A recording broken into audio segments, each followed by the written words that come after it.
Yo, what's up mga bro? Welcome back to the channel. Ngayong araw na to, meron tayong apat na update na i-share ko sa inyo mga bro. So unang-una, sa wakas meron na tayong copy ng ating ORCR. Ayan, naipadala sa atin yung September 30 galing sa kasa through email. Through email nila pinadala sa akin, kaya ayun na, i-print ko na yung ating ORCR.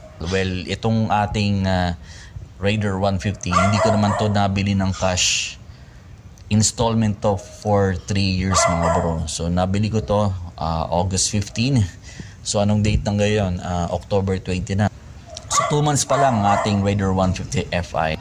Meron na tayong copy ng ORCR. Ayan, inilagay ko na siya dito sa ating ORCR organizer. Ayan, kung mapapansin nyo mga bro, bali ano lang to, talagang print out lang. Ayan. So inilagay ko na rito sa ating organizer para at least kung sakaling may checkpoint, madali na natin makukuha sa ating bag itong ORCR. Well, kung kayo ay nasa plastic pa rin ng inyong mga ORCR, mag-invest din kayo dito sa ORCR organizer. Ayan, mura lang naman to para maging maayos yung inyong ORCR kapag pinresent ninyo sa checkpoint, no? At least madali nyo nang maipapakita. Dito sa ating ORCR, meron na siyang naka-assigned na plate number. Ayan, nagpagawa na tayo ng acrylic na temporary plate. Bali, ang inaantay ko na lang mga bro yung actual na license plate from LTO. Nag-follow up na naman ako sa kasa. Sasabihan na lang daw nila ako kapag nandun na or available na yung actual plate ng ating motor. So yun yung pangalawang update natin. Meron na tayong pinagawang temporary plate. At ang pangatlo mga bro, ito mapapansin nyo, no? Napaka-pogi ng Street King side mirror. Malapad siya, so kasyang-kasya kahit limang daliri dito sa ating side mirror. Bukod sa malapad, wala rin siyang grado, hindi rin siya nakakahilo mga bro. Bali, ang pinili ko nga pala itong clear, no? Mas gusto ko kasi yan kaysa doon sa yung kulay blue. Mas gusto ko to kasi mas nakikita ko yung likuran pagka clear yung ating side mirror. Kagaya niya, no? Kita nyo ba yun? May grab rider dun sa ating likuran. Ayan siya. So ito yung ating pangatlong update dito sa ating Raider 150 Fi na nagkabit ako ng Street King side mirror. Pinalitan ko na siya ng stainless. Bali ito siya mga bro, ito yung dating nakakabit dyan. So ano naging problema, bakit pinalitan ko?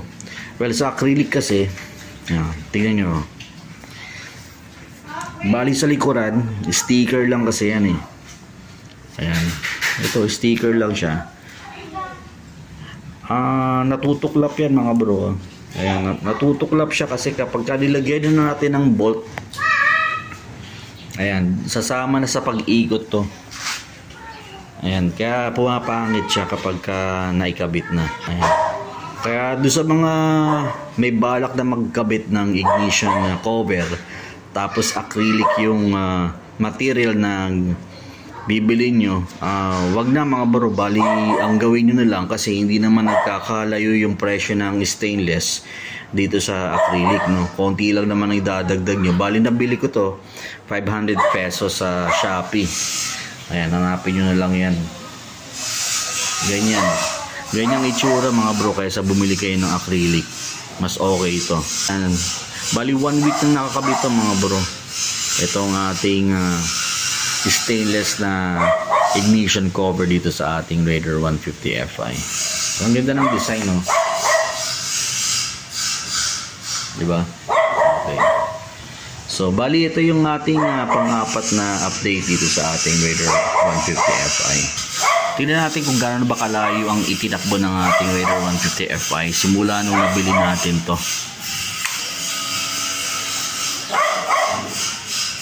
Bali 66 kilometers pa lang ang ating tinatakbo mga bro. Bali 2 months na to, no? 2 months pa lang yung ating Raider 150. As in talagang dito lang siya sa bahay mga bro. Nakatenga lang yan dito. Bali pinaandar ko naman to, kaso dito lang sa subdivision, no?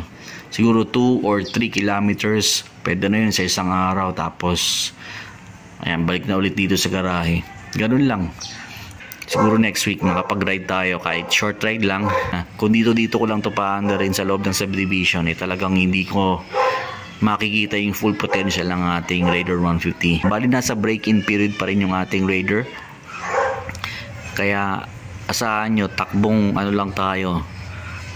break-in lang mga bro. Kung ano lang yung recommended ng manual, stick to manual ako mga bro.